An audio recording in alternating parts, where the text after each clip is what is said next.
बिस्मिल्लाहिर्रहमानिर्रहीम, अस्सलामुअलैकुम। सुनो न्यूज़ के प्रोग्राम सुनो हिंदुस्तान के साथ मैं हूं जन्नत जमशेद और मेरे साथ हैं अजीम राना। हमारी इस खसूसी नशरियात का सिलसिला जारी है और हम भारतीय प्रोपेगेंडे का जवाब उन्हीं की जुबान में देने वाले हैं। तो सुनो हिंदुस्तान, ये खेल तुमने शुरू किया लेकिन इसको अंजाम तक हम पहुंचाएंगे। तुम्हें अपनी फौजी अददी बर्तरी का गरूर है, होना भी चाहिए कि तुम तादाद में हमसे ज्यादा हो, लेकिन जंगें कब किसने तादाद की बुनियाद पर जीती हैं। सुनो हिंदुस्तान बदर के मैदान से लेकर ऑपरेशन स्विफ्ट रिटॉर्ट तक हमारी तारीख गवाह है। हम हमेशा तादाद में कम रहे लेकिन हर जंग के फाते भी हम ही रहे। और फिर जन्नत, हम मुसलमान चूंकि कुरान मजीद से अपनी इंस्पिरेशन लेते हैं, तो सुनो हिंदुस्तान सूरह इनफाल की रोशनी में दुश्मन के खिलाफ हमारी फौज हमेशा तैयार हालत में है। हमारे बारूद खानों में ताज़ा बारूद की महक फैली है, हमारी तोपें आग उगलने को बेताब हैं। सुनो हिंदुस्तान, खित्ते के हालात तब्दील हो चुके हैं। बांग्लादेश में आई तब्दीली ने तुम्हारे मंसूबों को बर्बाद कर दिया है। नागालैंड, आसाम और मणिपुर में मौजूद तुम्हारी 4.5 लाख फौज फंस कर रह गई है। तो सुनो हिंदुस्तान, अब हसीना वाजिद भागकर तुम्हारे मुल्क में बैठी है। बांग्लादेश की नई हुकूमत तुम्हारी फौज के लिए ट्रांजिट रूट बंद कर चुकी है। अब तुम्हें 7 सिस्टर्स रियासतों से फौज पाकिस्तानी सरहद पर लानी है, तो फौज चंद घंटों की बजाय 3 दिन बाद पाकिस्तान तक पहुंचेगी। और ये 3 दिन हमारे लिए बहुत होंगे। याद रखो हिंदुस्तान, ये कोई सालों की जंग नहीं होगी जैसे रूस और यूक्रेन के दरमियान है। सुनो हिंदुस्तान, ये सिलीगोर कॉरिडोर तुम्हारे लिए ऐसे फंदे का काम करेगा जो तुमने सोचा भी ना होगा। जी बिल्कुल, और ये तो लम्हों की जंग होगी जिसमें तुम्हें इंशाल्लाह मात होगी। सारी सूरत-ए-हाल पर बात करेंगे। हमारे मेहमान दिफाई तज्जियाकार मेजर जनरल रिटायर्ड समरेज सालिक साहब हमारे साथ मौजूद हैं और भारतीय फौज के मूवमेंट के मसाइल जो हैं इनसे डिस्कस करने वाले हैं हम। जनरल साहब, बहुत शुक्रिया आपके वक्त का। भारत के लिए बांग्लादेश का माहौल फ्रेंडली नहीं रहा। अगर इंडिया ने पाकिस्तान से जंग छेड़ी तो बांग्लादेश में सिलीगोरी राहदारी निशाना बन सकती है। ढाका हुकूमत ने ट्रांजिट ट्रेड कॉरिडोर मुअत्तल किया तो भारतीय नॉर्थ ईस्टर्न कमांड के 4-4.5 लाख फौजी फंस सकते हैं। ये मंजरनामा भारत के लिए कितना हौलनाक होगा? सबसे पहले तो मैं आपका शुक्रिया अदा करना चाहूंगा कि आपने मुझे इस प्रोग्राम में मदऊ किया। दूसरा, मैं सुनो चैनल का ये जो इनिशिएटिव है इसको अप्रिशिएट करना चाहूंगा, क्योंकि हम ये जो मीडिया पे जो कोशिश कर रहे हैं कि इंडियन साइड पे जो सीनियर एलिमेंट्स हैं वो हमारी बात सुने और उनको अकल आए कि वो एक बहुत खतरनाक खेल खेलने की कोशिश कर रहे हैं। तो जैसे आपने जिक्र किया कि बांग्लादेश की सिचुएशन चेंज हो चुकी है।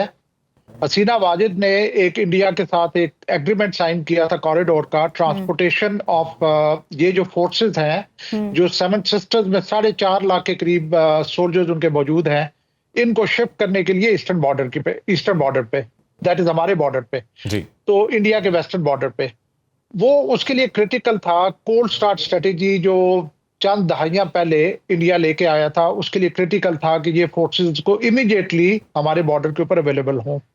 लेकिन अब जबकि सिचुएशन बांग्लादेश में टोटली चेंज हो चुकी है और बांग्लादेश में अब इस वक्त पाकिस्तान और बांग्लादेश में कुर्बतें बढ़ रही हैं और बांग्लादेश उस तरीके से एक अलाय नहीं है इंडिया का जैसे कि पहले था।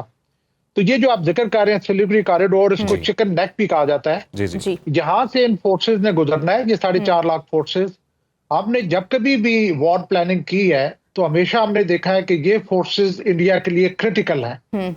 जब तक ये फोर्सेस ईस्टर्न हमारे बॉर्डर के ऊपर नहीं आती, इंडिया के वेस्टर्न बॉर्डर पे नहीं आती, तो इंडिया को जो हल्की सी एज पाकिस्तान के ऊपर, बहुत बड़ी एज नहीं है, जो हल्की सी एज है पाकिस्तान के ऊपर, वो एंजॉय नहीं कर सकता।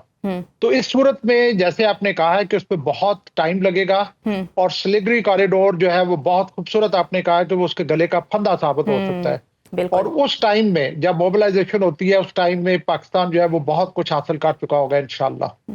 अच्छा सर, अगर हम हिंदू इंतहा पसंदी की बात करें तो हिंदुस्तान में अक़लियतों के साथ क्या कुछ हो रहा है हम सब जानते हैं। सिखों के साथ किस तरह का सलूक है, मणिपुर में ईसाइयों के साथ क्या हुआ। अगर हम भारतीय फौज की बात करें तो सिखों ने तो कह दिया कि हम नहीं लड़ेंगे और बाकी जो अक़लियतें हैं वो भी नहीं लड़ेंगी। तो ये जो गरूर करता है भारत अपनी फौज पर, ये कैसे लड़ लेगा पाकिस्तान के साथ? देखिए जन्नत, हमें जो इंडियन सोसाइटी है उसको भी देखना है और इंडियन आर्म फोर्सेस को भी देखना है। इंडियन सोसाइटी जो है वो स्ट्रेटिफाइड है, वहां पे तबकात हैं। हिंदू कम्युनिटी के अपने 4 तबकात हैं, डिवीजन है वहां पर, और उनमें बहुत ज्यादा वेरिएशन है। इसके अलावा वहां पे जो अकलियतें हैं, दैट इज सिख हो गए, मुसलमान हो गए, वो पाकिस्तान की निस्बत बहुत हाई प्रोपोर्शन में है। सिख जो है वो ओवरऑल इंडियन सोसाइटी में 1.86% हैं, जबकि आर्मी में 8% सोल्जर्स जो है वो सिख हैं। और जो मुसलमान हैं वो ओवरऑल 14.2% है इंडिया के, जबकि आर्मी में 3% हैं। ये दोनों, और अगर मैं नॉर्दर्न लाइट इन्फेंट्री की बात करूं, Jammu and Kashmir light infantry की बात करूं, तो उसमें 50% मुसलमान है। तो आप देखें ये जो सिचुएशन अभी बन रही है, मुसलमानों को बुरा भला कहा जा रहा है, मुसलमानों को ये कहा जा रहा है कि ये जो इस्लाम है वो एक टेररिस्ट रिलीजन है, पाकिस्तान को टारगेट किया जा रहा है। तो इस एनवायरनमेंट में ना सिख दिल के साथ इंडियन आर्मी के साथ होंगे और ना ही मुसलमान होंगे। तो ये वो सिचुएशन है जिसको इंडिया बहुत अच्छे तरीके से समझता है। बिल्कुल सर, ऐसी बहुत सी वीडियोस भी सामने आ रही हैं कि जो इंडिया में कश्मीरी मुसलमान हैं उनसे ज़बरदस्ती पूछा जा रहा है कि आप पाकिस्तान का नाम लें, पाकिस्तान के बारे में बात करें, लेकिन वो बात नहीं करना चाहते। वो पाकिस्तान से मोहब्बत करते हैं, पाकिस्तान से इल्हाक करना चाहते हैं। तो आप किस तरह से देखते हैं कि जो उनका मुसलमानों के साथ रवैया है, तो वो जो अपनी फ़ौज पे गरूर करना, तकब्बुर होना, तो क्या वो मुसलमान भारत के लिए या भारत के दिफा के लिए लड़ेंगे? आप यकीन करें कि मैं बीजेपी को अपने लिए एक फ्रेंडली फोर्स समझता हूं। बीजेपी जो है वो एंटी थीसिस है सेक्युलरिज्म के लिए। सेक्युलरिज्म जो है वो एक पावर थी, एक सेंटर ऑफ ग्रेविटी थी इंडिया की, और सबसे ज्यादा जिसने डैमेज किया सेक्युलरिज्म को वो बीजेपी ने किया है। और बीजेपी प्रो थीसिस है टू नेशन थ्योरी के लिए। टू नेशन थ्योरी जो कि 1971 वॉर में इंदिरा गांधी ने कहा था मैंने बे ऑफ बंगाल में बहा दी है, वो बीजेपी ने अल्हम्दुलिल्लाह दोबारा से उसको रिवाइव किया, उसको दोबारा से जिंदा किया है।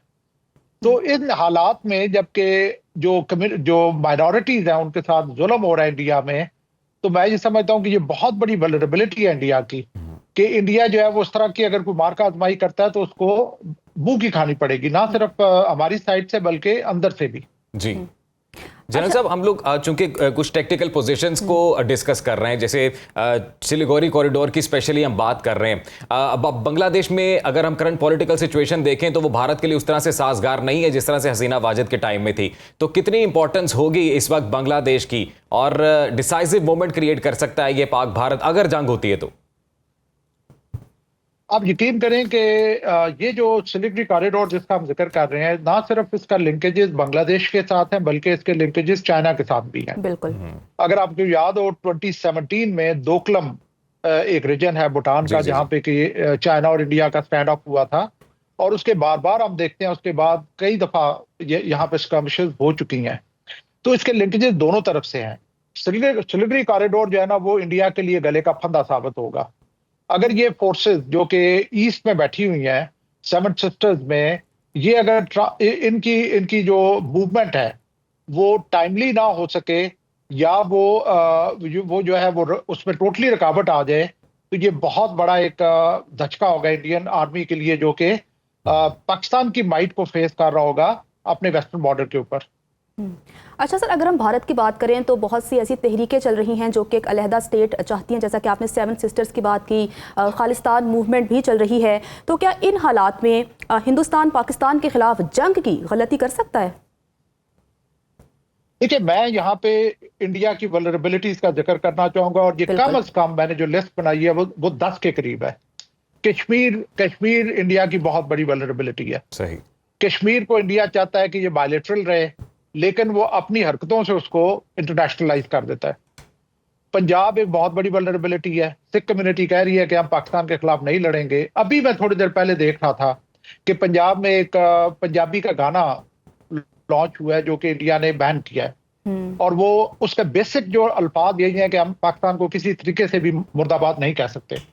इसके अलावा जो सेवन सिस्टर्स है, असम हो गया, नेक्स्ट फ्लाइट इंसर्जेंसी होगी, मिजोरम हो गया, मणिपुर हो गया, अरुणाचल प्रदेश हो गया, नागालैंड हो गया, और सिलीगुड़ी कॉरिडोर इटसेल्फ, ये बहुत बड़ी वल्नरेबिलिटीज है इंडिया की। और दूसरा, मैं अगर उनके आर्म फोर्सेस की बात करूं तो मैं कहना चाहूंगा कि उनका एयरक्राफ्ट कैरियर, जिसको वो अपनी ताकत के इजहार के लिए इस्तेमाल करते हैं, एक्चुअली उनकी बहुत बड़ी वल्नरेबिलिटी है। इसी वजह से हमारी जो पाकिस्तान नेवी के जो एक्शंस की वजह से उसे अब बैक ऑफ करना पड़ा है, और वो अपने एयरक्राफ्ट कैरियर को वापस ले गया है। तो ये वो एनवायरनमेंट है जिसमें कि इंडिया को ये समझना चाहिए कि सिचुएशन उसके लिए उतनी फेवरेबल नहीं है जितनी वो समझता है। ना तो वो इतना बड़ा है जितना वो बढ़ के मारता है, और ना ही उसके लिए ये वल्नरेबिलिटीज एड्रेस करना को बहुत बहुत ज्यादा आसान होगा। जनरल साहब, वैसे इतनी डिविजन्स हैं और अभी आपने भी जितने भी भारतीय मसाइल हैं उनका जिक्र किया है, तो ऐसे में आपको क्या लगता है, ये तो क्लियर पाकिस्तान जो है वो क्लियर फतह हासिल कर सकते हैं सारी सिचुएशन में, तो ये तो वाज़े बर्तरी है, पाकिस्तान एडवांटेज में है। देखिए, एक चीज जो इंडिया को समझने की जरूरत है वो ये है कि जबकि इंडिया जो है वो एक नेचुरल अलाय है यूएस का, और यूएस उसको तैयार कर रहा है चाइना के खिलाफ, तो पाकिस्तान एक नेचुरल अलाय है चाइना का। चाइना जो है वो एक उभरती हुई ताकत है, और अमेरिका जो है वो एक डिक्लाइनिंग पावर है। चाइना जो है वो हमारा नेबर है, और अमेरिका एक डिस्टेंट पावर है, एक दूर का नेबर है। और जब कभी अमेरिका की ताकत में कमी आएगी तो अमेरिका श्रिंक करेगा, जैसे कि इंग्लैंड ने या यूनाइटेड किंगडम ने श्रिंक किया था। सो चाइना की मौजूदगी में जितने भी हमारी ये सिचुएशंस हैं, चाहे वो कश्मीर डिस्प्यूट है या ये जो एनवायरनमेंट बनी हुई है, ये बायलेटरल नहीं, ये ट्राइलेटरल है। बिल्कुल। जबकि इंडिया को अमेरिका कोशिश कर रहे तैयार करने की as global production house. America की जो टैरिफ वॉर है उसके बाद अमेरिका की कोशिश है कि वो जो जितनी भी प्रोडक्शन है वो चाइना से शिफ्ट हो जाए इंडिया में। तो इंडिया कितना बड़ा लॉस होगा अगर कोई इस तरह की मार का आजमाई होती है कि इंडिया जो है वो बहुत कई दहाइयों तक संभल नहीं सकेगा। और जनरल साहब, वैसे भी अगर एक्सपर्टीज़ की भी हम यूजुअली बात करते हैं तो जो हमारे पास फैक्ट्स मौजूद हैं, हमारे जो ज़राए हमें बताते हैं उस हवाले से भारतीय अफवाज के अगर जवानों की जिक्र करें तो औसतन 35 साल की एक उम्र है। हमारे यहाँ 25 साल के जवान मौजूद हैं, और उस तरह अगर जज्बे की बात करें तो हमारे जवान तो जज्बा शहादत से वैसे ही लिबरेस हैं, और भारत में इतनी इटसेल्फ डिमोरलाइजेशन मौजूद है। बहुत खूबसूरत आपने बात की। जैसे मैंने कहा, देखें इंडियन आर्मी का अगर आप डीएनए देखें, इंडियन आर्मी के रेप इंसिडेंट्स हैं, इंडियन आर्मी के फेक एनकाउंटर्स के इंसिडेंट्स हैं, इंडियन आर्मी में होमिसाइड और सुसाइड के इंसिडेंट्स हैं, इंडियन आर्मी में लो मोराल के इंसिडेंट हैं, और सबसे जो बड़ी बात है जो आपने शुरू में जिक्र किया था वो है फेथ, हमारा ईमान। जी बिल्कुल। आप जो जिक्र कर रहे हैं कि हमारी जो जवान है वो फुली चार्ज है और उनमें शहादत का जज्बा है। मैं अगर आपको अपनी जाती बताऊं कि मुझे 6 साल हो गए रिटायर हुए 60 ईयर्स मेरी एज है। मुझे आज अगर जाना पड़े बॉर्डर के ऊपर तो मैं दूसरी दफा सोचूंगा नहीं। ये वो जज्बा है जिसका कोई काउंटर नहीं है इंडिया के पास, और जबकि इंडिया की तादाद ज्यादा। बिल्कुल, और वही ना, तादाद मैटर नहीं करती, जज्बा मैटर करता है। और अगर हम भारत की बात करें अजीम, जैसा कि आपने मेंशन किया कि अंदरूनी इतने इख्तलाफात चल रहे हैं, चाइना के साथ उनके हालात कशीदा हैं, तो इस तमाम सूरत हाल में मेरा नहीं ख्याल कि भारत ऐसी गलती करेगा। और पाकिस्तान ने जो 2019 में भारत का हश्र किया था उसके बाद तो बिल्कुल भी नहीं करेगा। तो major general retired Samresh Salik साहब हमारे साथ मौजूद है। सर, बहुत शुक्रिया प्रोग्राम में शिरकत करने के लिए। प्रोग्राम में आगे बढ़ते हैं और आपको बताएं कि सुनो हिंदुस्तान वालों, जब तुम लोग अपनी अक़लियतों से भयानक सलूक करोगे तो तुम सोचो क्या वो पाकिस्तान के खिलाफ तुम्हारा साथ देंगे। सुनो हिंदुस्तान तुम्हारी आबादी का कुल 20% अक़लियतों पर मुश्तमिल है, जिनमें सिख, मुसलमान और ईसाई शामिल हैं, जिनकी इबादतगाहें और मालो इज्जत हिंदुस्तान में महफूज नहीं। तुम्हारी फौज में से सिख पहले ही तुम्हारे साथ लड़ने को तैयार नहीं, यानी भारतीय फौज की 21 सिख रेजिमेंट्स तुम्हारे साथ लड़ने को तैयार नहीं है। बिल्कुल। सुनो हिंदुस्तान वालों, सोचो 7 लाख फौज कश्मीरी मुजाहिदीन के निर्गे में, 4.5 लाख फौज बांग्लादेश के निर्गे में रह गई, तो पीछे लड़ने को बचेगा कौन। सुनो हिंदुस्तान, चीन से तिब्बत का मार्का याद है या भूल गए, जब नोकीली कीलों वाले डंडे लेकर चीनी फौजी तुम्हारी जानिब भागे तो तुम्हारे फौजी यखबस्ता दरिया में कूद गए। क्या तुम एक मायूस और हौसला खो देने वाली फौज को हमारी शेर जवानों से लड़ाओगे। सुनो हिंदुस्तान, तुम जानते ही होगे कश्मीर में कितने हिंदुस्तानी फौजियों ने खुदकुशी की, कितने ऐसे थे जिन्होंने मैदान जंग में उतरने से इनकार कर दिया, और कितने वो थे जो हुर्रियत पसंद कश्मीरियों के सामने हथियार छोड़कर भागे। इन हालात में तुम अददी बर्तरी की बुनियाद पर जंग जीतने की बातें करते हो, क्या तुम अहमकों की जन्नत में रहते हो। तो इसी तमाम तर मामले पर बात करने के लिए हमारे साथ मौजूद हैं दिफाई तज्जियाकार हैं लेफ्टिनेंट जनरल रिटायर्ड रजा मोहम्मद साहब। सर, बहुत शुक्रिया प्रोग्राम में शिरकत करने के लिए। सर, कहिएगा कि पाक भारत रिवायती हथियारों के मवाजने में भारत को बर्तरी हासिल है, लेकिन गैर रिवायती हथियारों में पाकिस्तान को भारत के मुकाबले में आप कहां देखते हैं। बिस्मिल्लाहिर्रहमानिर्रहीम। देखें, ये जब आप कंपैरिजन करते हैं मुख्तलिफ ममालिक के अफवाज का, तो हम सिर्फ हथियारों की बात नहीं करते हैं। हम ज़्यादा बात जो है ना हथियार के चलाने वालों की बात करते हैं। तो हथियारों में का जहाँ तक ताल्लुक है, मैं सबसे पहले मिसाइल्स की बात करूँगा। आपने देखा था कि 9 मार्च 2022 को इंडिया ने एक ब्रह्मोस मिसाइल पाकिस्तान के ऊपर दाग दिया था, जो कि खानेवाल में जाकर गिर गया था। और उस मिसाइल के चलाने से बहुत से इंटरनेशनल एयरलाइंस को शदीद नुकसान पहुंचना था। अल्लाह का शुक्र है कि अंदर गिरकर तबाह हो गया। पाकिस्तान ने उस पर रिस्पॉन्स नहीं किया, और जब इंडिया ने इंक्वायरी की तो उन्होंने ये कहा कि नहीं, ये तो गलती से फायर हो गया। अब देखिए, ये अब ऐसी चीज़ों में गलती तो बिल्कुल होनी नहीं चाहिए। और अगर कोई मिसाइल अपनी हदफ से हटकर गिरता है तो ज़ाहिर बात है कि जो उनकी जहाँ पे भी अ, हमारी जो मीन्स ऑफ डिलीवरी है, मैं मिसाइल्स की बात कर रहा हूँ, तो ये कंक्लूजन बाहर के लोगों की यही है कि we have an edge in that, और ये कि वो हमारी जो साइंटिफिक कम्युनिटी है उनकी कोशिशों से हुआ है। और साथ साथ मैं समझता हूँ कि जो हमारे लोगों की बेहतर तरबियत है इस सिलसिले में, वो भी बहुत अहम है। मैं न्यूक्लियर वेपन्स की बात नहीं करना चाहता, क्योंकि इंडिया को पता है कि न्यूक्लियर टेक्नोलॉजी में we are far superior to them. शायद नंबर में भी अगेन में बी लिमिटेड, लेकिन जहाँ टेक्नोलॉजी की ज़रूरत है that is top of the line. और हमारी जो मिसाइल्स हैं वो भी टॉप ऑफ द लाइन्स हैं। सो मच सो आपको याद होगा कि पिछले मेरे ख्याल में 4-5 महीने बाइडन के ज़माने में उनके जो नेशनल सिक्योरिटी एडवाइज़र थे, उन्होंने हमारे मिसाइल प्रोग्राम को, जो कि बिल्कुल दिफाई नौइयत के हैं, उसमें जो हमारी डेवलपमेंट है वो उन्होंने अपने लिए खतरा करार दिया। तो उनको मालूम है, सारी दुनिया को मालूम है, और इंडिया को भी मालूम है कि अगर खुदा न खास्ता वो हमारे ऊपर हमलावर होते हैं तो फिर जवाब जो उनको मिलेगा, तो वो फिर उनको सही पता चल जाएगा कि हमारी चाहे अददी बरतरी ना हो, लेकिन जो हमारी टेक्नोलॉजिकल सुपीरियरिटी है, जो हमारी वहाँ पे जो तरबियत है इसको रखने में, चलाने में, मेंटेन करने में, वो दुनिया में पहले नंबर पे है। जनरल साहब, ये कहिएगा कि क्या ये बात दुरुस्त है कि पाकिस्तानी मिसाइल भारतीय मिसाइलों से ज्यादा मोहलिक हैं? देखिए, मोहलिक का होना वो तो उसके ऊपर डिपेंड करता है कि आपने किस मद में उनको इस्तेमाल करना है। क्या आपने उसके साथ कन्वेंशनल वॉर हेड लगाना है या न्यूक्लियर वॉर हेड लगाना है।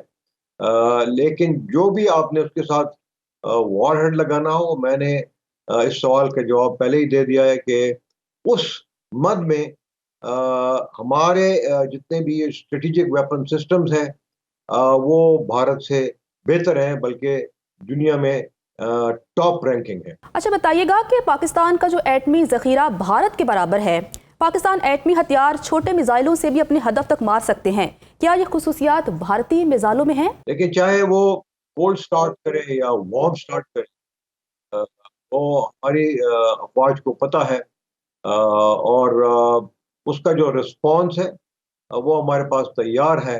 और वो किसी किस्म का भी स्टार्ट करेगा तो उस स्टार्ट को जो है हम रोकेंगे, उसको पसपा करेंगे।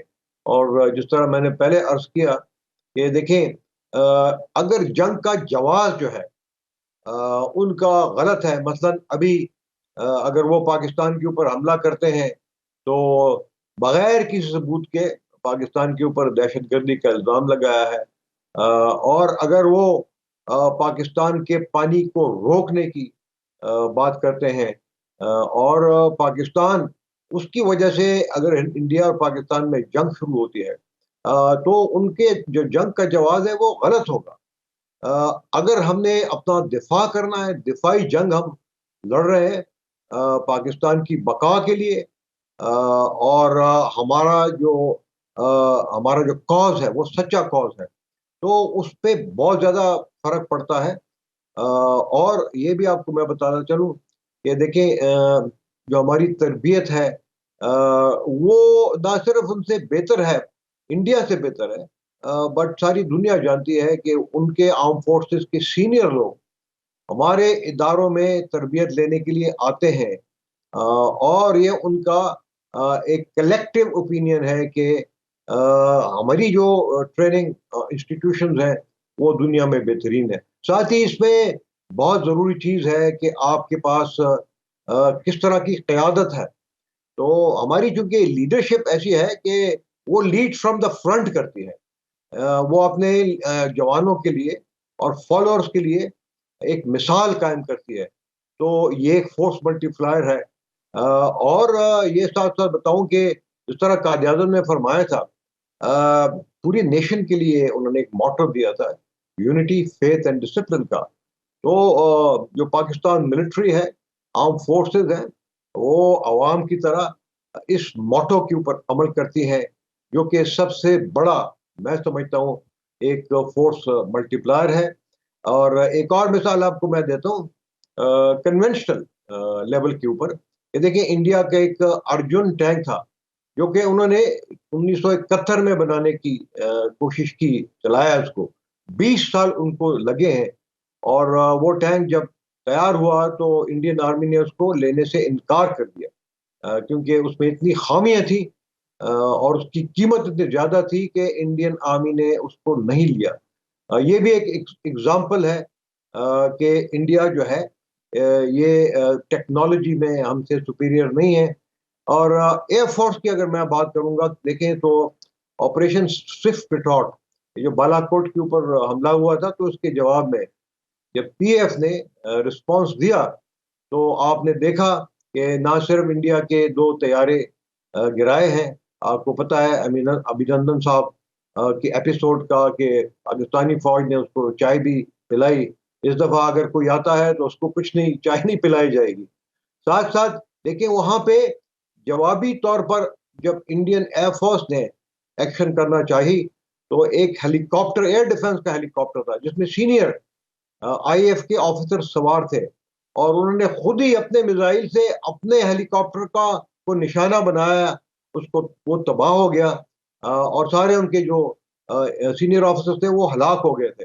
तो उनको ये जहन में रखना चाहिए कि इस तरह की जो अगर ट्रेनिंग के इनके अगर शॉर्ट फॉल्स है, तो बहुत सीरियस शॉर्ट फॉल्स हैं इनके। और उस वक्त तो एक बड़ी इंक्वायरी भी हुई इंडियन एयर फोर्स की तरफ से, ये कैसा हो गया। और इसका ब्लेम तो मोदी साहब को जाता है स्ट्रेट अवे, इसलिए कि उसने किसी को बताया नहीं था कि उसने क्या करने वाला है। तो अफरा तफरी में खुद ही उन्होंने अपने लोगों को मारा और जहाज गिराया।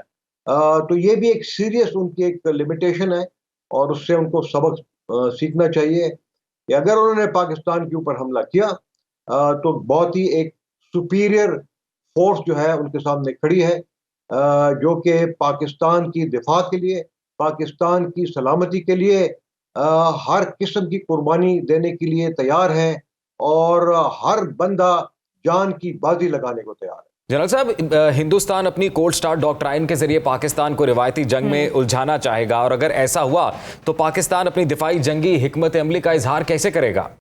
मैं समझता हूँ कि भारत जो है अपने जो छोटे न्यूक्लियर वेपन्स है, जिसको टैक्टिकल या सब टैक्टिकल न्यूक्लियर वेपन्स है, उसकी कैपेबिलिटी हासिल करने की वो कोशिश कर रहा है। पाकिस्तान के पास ये कैपेबिलिटी पहले से मौजूद है। और ये कैपेबिलिटी ऐसी कैपेबिलिटी है जिसको हम कहते हैं कि आपको फुल स्पेक्ट्रम, आपको एक कैपेबिलिटी मिलती है। और सब टैक्टिकल से लेकर और स्ट्रेटेजिक लेवल तक अल्हम्दुलिल्लाह हमारे पास ये सारी कैपेबिलिटीज मौजूद है। लेकिन ये कैपेबिलिटीज मैं क्लियर करना चाहूँ कि ये एसेंशियली डिटरेंस के लिए, कि दुश्मन को पता हो कि भाई हमारे पास ये कैपेबिलिटी है। और अगर वो तादाद के गुरूर में पाकिस्तान के ऊपर हमला करता है या ये समझता है कि पाकिस्तान का जो रिस्पॉन्स है शायद वो इनएडिक्वेट हो, तो ये उनकी सबसे बड़ी गलती होगी। पाकिस्तान तैयार है, अगर उसके ऊपर जंग इम्पोज की जाती है तो वो अपने हुकूक के लिए, हमारी जो वाटर राइट्स हैं, हमारे जो नेशनल सिक्योरिटी है, और हमारी पर्टिकुलरली हमारी जो वाटर सिक्योरिटी के लिए, उसके लिए बिल्कुल तैयार है। लिहाजा इंडिया को चाहिए कि वो जो उसने सोच बनाई हुई है वो उससे बैकअप कर जाए और इस इलाके को अमन का गहवारा बनने दे। और अगर यहाँ पे अमन नहीं आता तो जाहिर बात है कि इससे इंडिया, पाकिस्तान, बल्कि पूरे खत्ते के लोगों को नुकसान होगा। जी, बहुत शुक्रिया लेफ्टिनेंट जनरल रिटायर्ड रजा मोहम्मद साहब, आपने हमें अपना वक्त दिया और जो आपके व्यूज़ हैं वो यकीनन हमारे लिए भी और स्पेशली अगर हिंदुस्तान की अवाम भी हमें सुन रही है। हाँ, वैसे तो हिंदुस्तान ने भी समझ में आ जाएगा। हिंदुस्तान ने सुनो न्यूज़ को बैन किया हुआ है, लेकिन हमारी आवाज़ पहुंच जाएगी, बिल्कुल, और पहुंचनी भी चाहिए। और जन्नत हम लोग यहाँ तक नहीं रुकेंगे, जितने भी फॉल्ट लाइंस हैं, जितने भी इनके मामलात हैं, उसको आने वाले दिनों में भी हम इंशाल्लाह भरपूर तरीके से एक्सपोज करेंगे। भारत दावे तो बहुत बड़े बड़े करता है, लेकिन अमली तौर पर भारत कुछ भी नहीं कर सकता, ये हम सब जानते हैं। तो आज के लिए हमें इजाजत दीजिए, कल दोबारा आपकी खिदमत में हाजिर होंगे, तब तक अपना ख्याल रखिए।